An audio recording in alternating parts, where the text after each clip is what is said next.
এই হলো গুড়।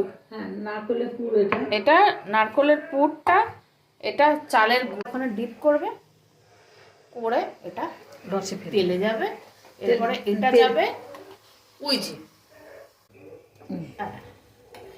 তো বেরিয়েছিলাম একটা কাজে মেয়েকে নিয়ে, ফেরার পথে বাড়ি না গিয়ে চলে এসেছি মাসিমণির কাছে। মাসিমণির কাছে এখন রস বড়া না রস পুলি মাসিমণি করছে, এখন টেস্টিংয়ের পর্ব।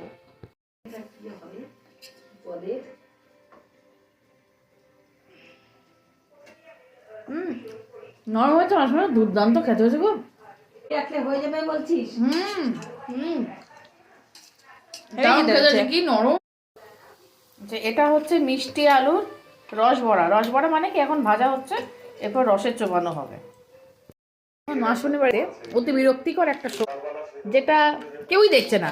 চারজনের মধ্যে চারজনের যে যার মুখের দিকে তাকিয়ে আছি, কেউ চলছে না। যাই হোক, মিষ্টি খাওয়া হয়ে গেছে, এখন নোনতার পালা। হ্যাঁ, নোনতা খেয়ে মুখটা চেঞ্জ করে কফি খেয়ে বাড়ি যাব। পরে দেখা হচ্ছে।